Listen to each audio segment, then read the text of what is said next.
네, 밥보다 투자 하나.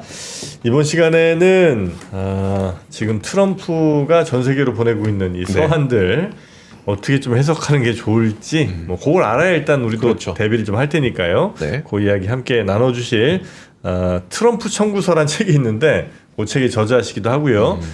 보이스 오브 아메리카 VOA 미국의 소리 한 8년 정도 아마 네. 기자를 하신 걸로 알고 있는 우리 박형주 전 기자님 모시겠습니다. 어서 오십시오. 네, 안녕하세요. 어서 오세요. 반갑습니다. 네, 반갑습니다. 자, 트럼프에 대해서 일단 기자 생활하신 게 그 VOA에서 몇 년부터죠? 2016년, 그러니까 오바마 말기에 딱 갔다가 트럼프 될 때. 네, 그렇죠. 이제 트럼프랑 힐러리 클린턴 대선을 받고 그리고 이제 코비드 끝나고 바이든이랑 트럼프 네. 대선을 받고 바이든 말기 때까지 일을 했습니다. 네. 백악관에 출입하셨었어요? 네, 백악관 국가안보회의에서 그렇습니까? 정확하게 알고 계시겠네요. 기자들이 뭐 얼마나 알겠습니까? 트럼프는 네. 도대체 왜 이러는 걸까요? 분석을 하셨을 거 아니에요? 근데 참 트럼프 전문가라고 이제 여러분들이 나오지만 저도 그분들의 이야기를 듣고 이게 맞을까 저게 맞을까 이제 생각을 하거든요. 네. 근데 이제 저는 그 약간 기자의 얄팍한 어떤 그런 측면에서 좀 접근을 해봤으면 좋겠어요. 네. 그러니까 트럼프를 이해할 때 기본적으로 정치인이잖아요. 네. 그러니까 그리고 국가의 지도자인데 우리가 보통 우리나라도 그렇습니다만 정치인을 볼 때 그 사람이 전직이 뭐냐가 굉장히 저는 중요하다고 생각하거든요. 네. 예를 들어서 윤석열 전 대통령은 검사였잖아요. 네. 그러니까 마치 검찰총장처럼 국정을 운영을 했잖아요. 네. 그리고 지금 이재명 대통령은 행정가라는 이미지가 굉장히 강하고. 근데 이제 트럼프는 잘 아시겠지만 부동산 개발업자였어요. 네. 뉴욕에서. 그러니까 트럼프가 이제 부를 이룩한 방법들이 굉장히 값싼 그런 낡은 호텔들을 이렇게 네. 모아가지고 종합정비 라는 시스템을 통해서 그 호텔을 리모델링 해가지고 그걸 팔아서 부동산 개발업자였거든요. 네. 근데 아시겠지만 부동산이라는 것은 정가가 없잖아요. 네. 그렇죠. 뭐 부르는 게 값이고 네. 그 주변의 환경이나 부동산에 멋지게 어떤 브랜드를 만들어서 높은 값을 부르면 되는 거거든요. 네. 저는 트럼프가 그 상호관세 그 얘기할 때 뭐 어떤 나라는 뭐 브라질은 50%, EU는 30, 한국은 25. 이 사실 그 숫자가 잘 이해가 안 되거든요. 네. 근데 그냥 트럼프가 부동산 판매하듯이 이렇게 값을 정하고 그리고 쓸 수 있는 모든 레버리지를 쓰고 압박을 가해서 본인이 결국 원하는 값의 근사치를 받으려고 하는 네. 게 트럼프의 이제 전략이라고 저는 생각하거든요. 네. 그래서 뭐 제가 이제 외교안보 전문 기자이기 때문에 관세나 경제는 잘은 모릅니다만 트럼프가 최근 하는 어떤 관세라든가 뭐 이란 문제를 다루는 거라든가 보면 저는 그 트럼프가 뉴욕에서 부동산 디벨로퍼 했던 그 모습이 많이 떠오르더라고요. 그러면 그 최근에 이건 우방이랑 뭐 이런 건 상관없이 어떤 관세를 책정하는 모습을 보이는데 이런 것들도 혹시 그 부동산 개발업자로서의 모습하고 좀 비슷하게 겹치는 부분이 있으세요? 저는 그렇다고 생각합니다. 왜냐하면 그래요? 이제 우리가 전직 바이든 대통령은 네. 뭐 가치 외교라는 걸 했다고 하잖아요. 그러니까 동맹들과 함께 공유하는 가치가 굉장히 중요하게 생각했었는데 이제 트럼프는 그 모든 것들을 이제 금액으로 환산을 하잖아요. 그러니까 나중에 이제 이야기를 하겠습니다만 방위비 분담금 문제도 어떤 동맹 간의 연대라기보다는 우리가 이만큼 지켜주니까 너네들 돈을 내야지. 우리 덕분에 안전하게 뭐 장사했잖아. 그러니까 약간 시장에서 우리가 뭐 우스갯소리를 삥 뜯는다라는 그런 느낌으로 지금 트럼프가 기존의 질서를 흐트러뜨리고 마치 최상위 포식자처럼 지금 이제 행동을 하고 있는 그런 상황이잖아요. 예, 그런 모습이라고.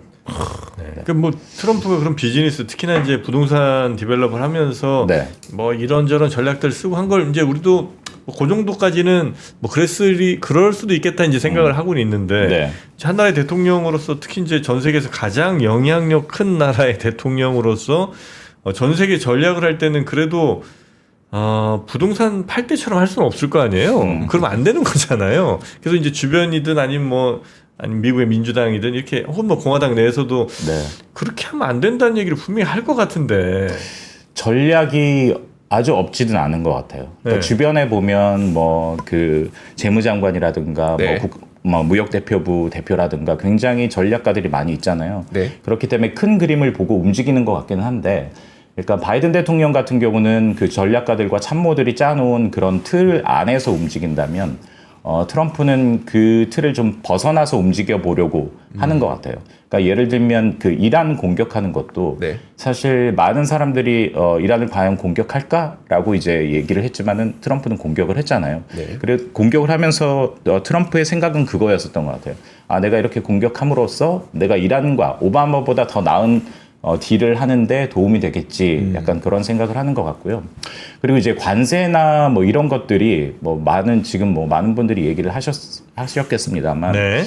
그 미국이 오랫동안 앓고 있는 그런 고질적인 병을 우리가 고쳐보겠다라는 그런 거잖아요. 그러니까, 트럼프. 네. 예, 그러니까 그 만성적인 무역 적자 그리고 또 방위비 분담금 뭐 세계 경찰 노릇하느라고 우리가 허리가 휘었다. 사실 이런 것들은 공화당하고 민주당하고도 네. 굉장히 일치하는 똑같은 문제의식을 갖고 있거든요. 그래요?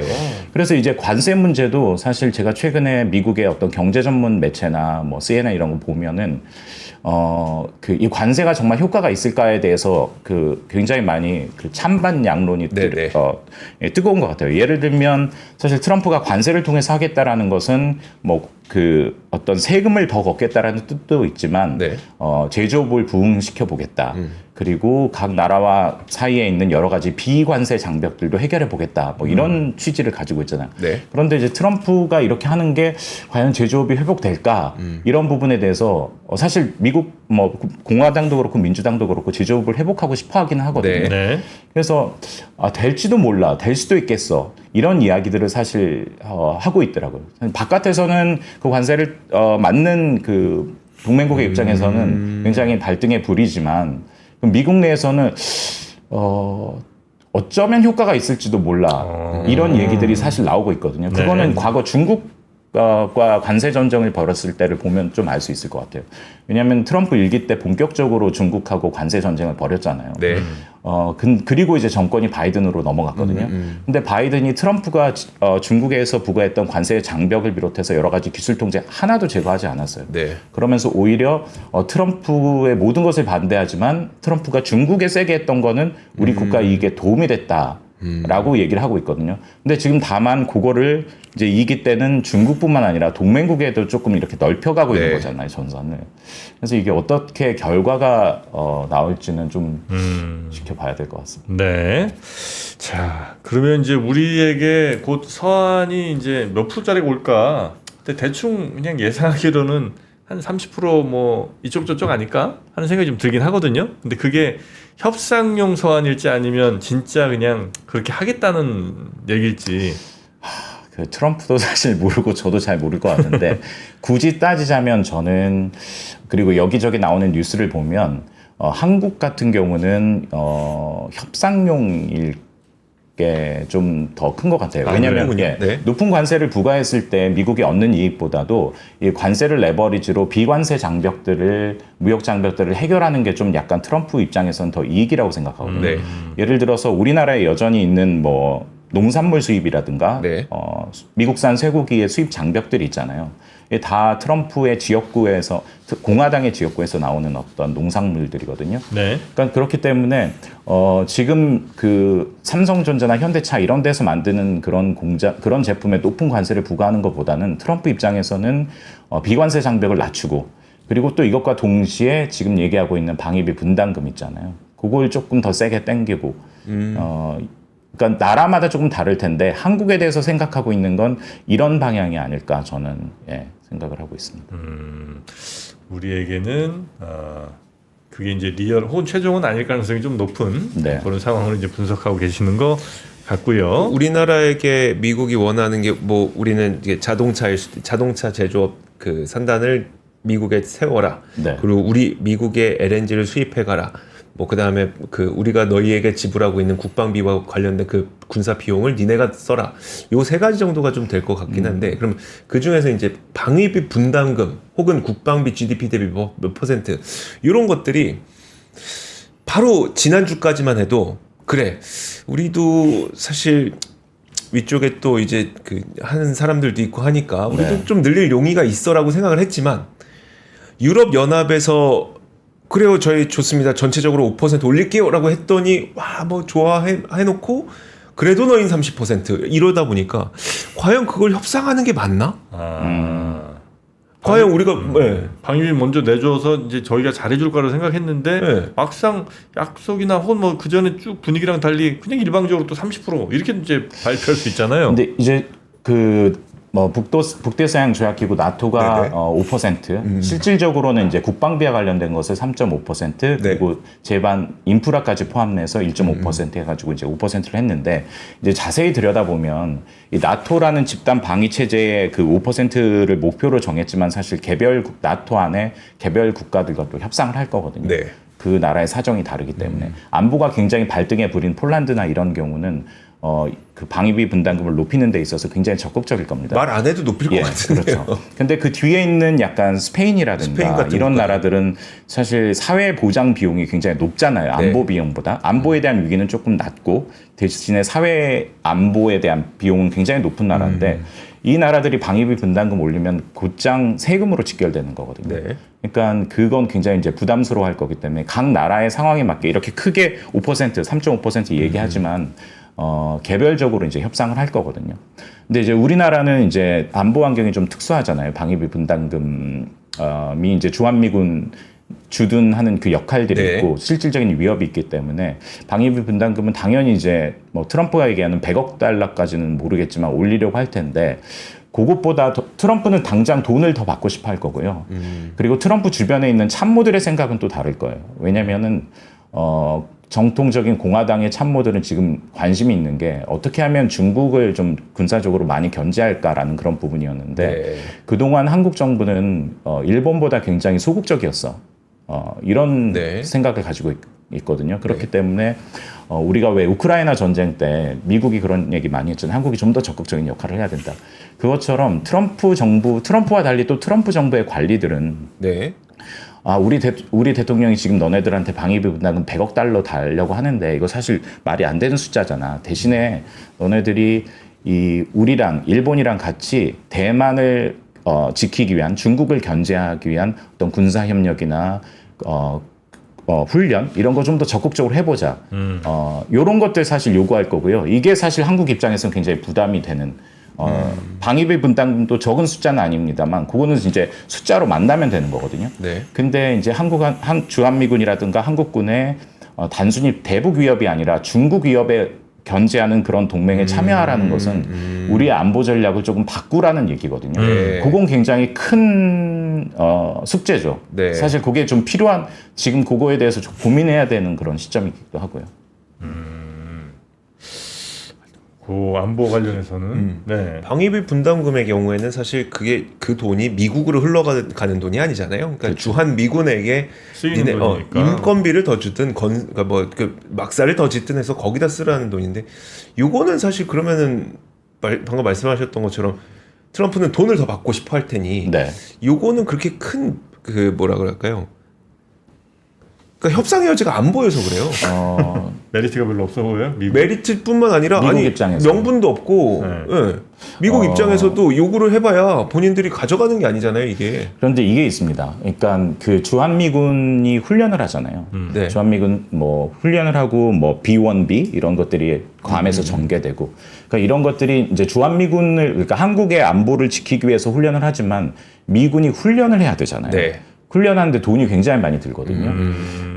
지금 트럼프는 그런 비용까지 한국이 내라고 지금 하고 있어요. 단순 인건비 뭐 이런 거 말고 공무원들 인건비 이런 거 말고 또 특히 이제 한국 입장에서는 책을 잡은 게 윤석열 정부 때 바이든 정부랑 그 워싱턴 선언이라고 그 핵 억제력을 강화하는 여러 가지 훈련들을 많이 한국이 요구해서 했지 않습니까? 그런데 트럼프는 이런 거 다 이제 돈으로 계산을 할 거란 말이죠. 우리들이 핵 자산, 뭐 항공모함 이런 거 한번 보내는데 엄청난 돈이 많이 들거든요. 근데 너네들이 원해서 보냈잖아. 너네들의 안보를 위해서 보냈잖아. 그러니까 돈 내. 이거 훈련비 너네들이 내야지. 그래서 이런 논리들을 지금 얘기를 하고 있고 사실 그런 논리는 일기 트럼프 정부와 문재인 정부 때도 그 트럼프 쪽 사람들이 얘기를 했었거든요. 그때 이제 다만 받지는 않았죠. 그러니까 이제 그런 돈을 뭐라고 이제 판단하느냐가 좀 중요할 것 같긴 한데 미국의 훈련비니까 미국이 이제 미군이 훈련하는 거니까 야, 당연히 미군이 내야지, 미국이 내야지. 그리고 야 우리나라 앞바다에서 혹은 뭐 우리나라 영토 내에서 이렇게 훈련하는데 우리가 사용료 안 받는 게 어디야? 이렇게 생각할 수도 있고 그렇죠. 우리 쪽에서는 반면에 이제 그쪽에서는 야 니네 뭐 지켜주러 가는 건데 뭔 소리야? 빨리 돈 내놔. 뭐 이제 이런 얘기를 아마 트럼프가 한다는 건데 지금까지는 주로 이제 주한미군 뭐 주둔비, 월급, 임금 뭐 이런 거에 이제 쓰이던 돈이니까 사실 뭐 갑자기 뭐 월급을 2배씩 주지 않는 이상 그렇게 막 올릴 필요는 없었는데 이제 다른 항목들이 추가되면 그렇죠. 금액이 우리 생각한 것 이상으로 빵빵 튈 수도 있다. 이건 이제 그렇게 협상을 또 하긴 해야 되겠네 또. 근데 그 다음으로 말씀하셨던 게 이제 중국에 대항하는 군사 전략에 한국도 들어와라라는 그렇죠. 요구를 할 수가 있다. 네, 맞습니다. 현실 가능성이 있는 얘기예요. 지금 주한미군이 28,500명 정도 주둔을 하고 있거든요. 네. 근데 워싱턴에서 이제 전략가들이나 뭐 군 전문가들은 무슨 얘기하냐면 가성비 없다. 그러니까 왜냐하면 주한미군의 주둔 목적은 사실 대북 위협이에요. 그리고 28,000명 규모는 그 해외 파견되는 그 주한미군 가운데 상당히 많은 규모거든요. 근데 요거를 달랑 북한 하나, 물론 북한 위협도 큽니다만 점점 늘어나고 있습니다만 요거 하나에 위해서 여기에다가 딱 못 박아 놓는 게 우리 군사비도 굉장히 많이 들고 우리 전력도 굉장히 약해지고 있는데 이게 가성비 있어? 이런 얘기 계속 하고 있거든요. 지금 최근에 왜 4,000명 뺀다 뭐 이런 얘기 있었잖아요. 그러니까 주한미군의 일정 부분을 굉장히 전략적 유연성을 더하는 것. 다시 말해서 북한만을 위해 우리 놔두지 않을게. 뭐 대만의 유사시에 중국과 어떤 충돌을 할 때 우리 주한미군 뺏어 쓸 수 있어. 그 말은 무슨 말이냐면요. 주한미군의 전력이 그만큼 우리 한국에서 빠져나가면 한국군이 그만큼 또 부담을 해야 되는 거거든요. 그런데 아마 트럼프 정부는 한 발 더 나아가서 주한미군뿐만 아니라 한국군도 일정 부분 역할을 해. 가령 이거는 굉장히 예입니다만 대만의 유사 상황이 벌어진다면 미국에서 가장 아쉬운 거는 뭐 우크라이나 전쟁 때도 러시아가 그랬습니다만 탄약, 병참 이런 거 북한에서 요구했잖아요. 근데 미국도 마찬가지예요. 왜냐하면 미국은 저쪽에 있잖아요. 전쟁은 여기 우리 한국 앞바다에서 하는데 그렇기 때문에 병참이라든가 탄약, 한국은 분단 국가이기 때문에 그런 거 잘 돼 있거든요. 그러니까 주한미군을 넘어서서 한국군의 그런 것들을 일정 부분 요구할 수도 있어요. 그러니까 이런 부분들이 굉장히 곤란하고 복잡한 거죠. 그러니까 이런 문제가 예전에는 과거에는 70년 동안 한미 관계는 북한이 결정을 했다면 이제는 앞으로 한 몇십 년은 그 중국 관계가 한미 관계의 어떤 긴장이나 온도를 굉장히 결정할 거라고 저는 생각을 합니다. 우리나라는 특사 보냈잖아요. 그 어떻게 역할이 보낸다고 참 보낸다고 하잖아요. 어떻게 뭐 역할이 뭐가 있어야 아니면 그냥 특사는 인사 정도 하고 오는 거고 나중에 뭐 진짜 협상은 따로 있습니까? 사실 정상회담이 조금 급하긴 한 것 같아요. 그런데 지금 정상회담이 여러 가지로 지금 추진은 하고 있는 것 같은데 빨리 이루어지지는 않을 것 같습니다. 뭐 7월 말 얘기도 나왔다가 이제 좀 넘어가는 것 같은데 지금 이제 한국 입장에서는 조금 전에 얘기했던 관세 청구서, 안보 청구서 이렇게 한미 관계가 조금씩 이렇게 들끓고 있잖아요. 그래서 이번에 특사의 역할은 사실 조금 우리가 왜 마중물이라고 그러잖아요. 그러니까 좀 이 긴장을 조금 완화시키는, 좀 누그러뜨리는 그 정도의 그 역할들을 한다면 저는 성공한다고 생각하거든요. 근데 그럼 뭘로 그렇게 하느냐? 라면은 사실 특사는 크게 두 가지가 갖춰져야 되는 것 같아요. 하나는 그 메신저가 굉장히 미국이 좋아하는 메신저거나 아니면 메시지가 미국이 좋아하는 메시지거나 예를 들어서 메신저가 새롭다라고 한다면 예를 들면 이런 사람들이겠죠. 뭐 정의선 현대차그룹 회장이라든가 보내면 경제 부분에서 우리가 한국이 미국과 굉장히 적극적으로 협력하겠구나라는 그런 메시지를 메신저에 담고 있잖아요. 근데 지금 특사 보니까 그거는 아닌 것 같아요. 정치인들 일색인 것 같아요. 김종인 전 비대위원장의 그다음에 이현주 의원.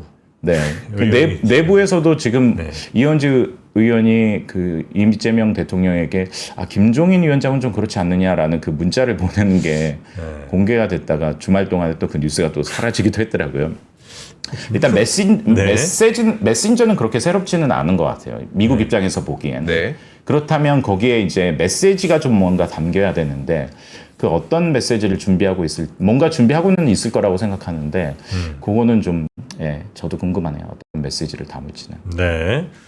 자, 하여튼 그래서 정상회담이 얼른 좀 이루어져야 되는데 당연히 북한의 김정은이랑 트럼프가 먼저 만나진 않을 거예요. 않을 거잖아요. 그렇죠. 예. 네. 근데 트럼프는 계속해서 북한 쪽에 조금 이렇게 뭐랄까 러브레터를 좀 보내는 것 같고 큐피드 화살을 좀 보내는 것 같고 김정은은 영 시큰둥한 게 역시 지금은 이제 든든한 뒷배가 러시아가 있다 이렇게 이제 판단해서 그런 거예요. 그렇죠.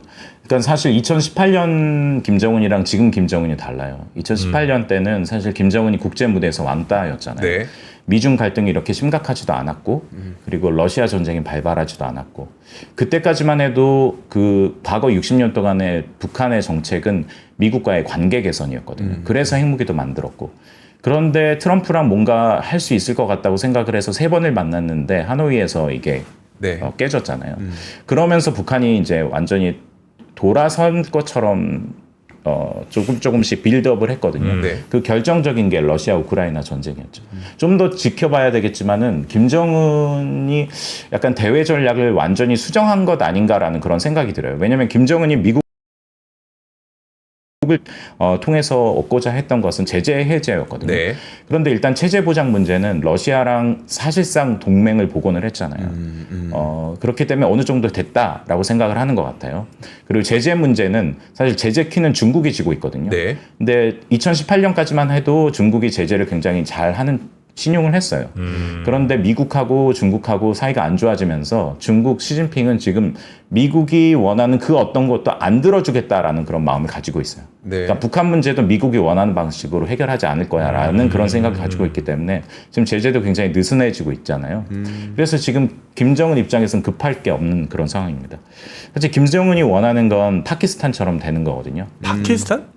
핵은 실질적으로 갔대. 제재는 안 받는. 제재는 안 받는. 근데 그거를 이제 트럼프가 들어줄 것이냐. 거기에 준하게 뭔가 해주겠다 싶으면 김정은도 좀 생각을 해보겠죠. 근데 이제 몇 가지 변수는 있는 것 같습니다.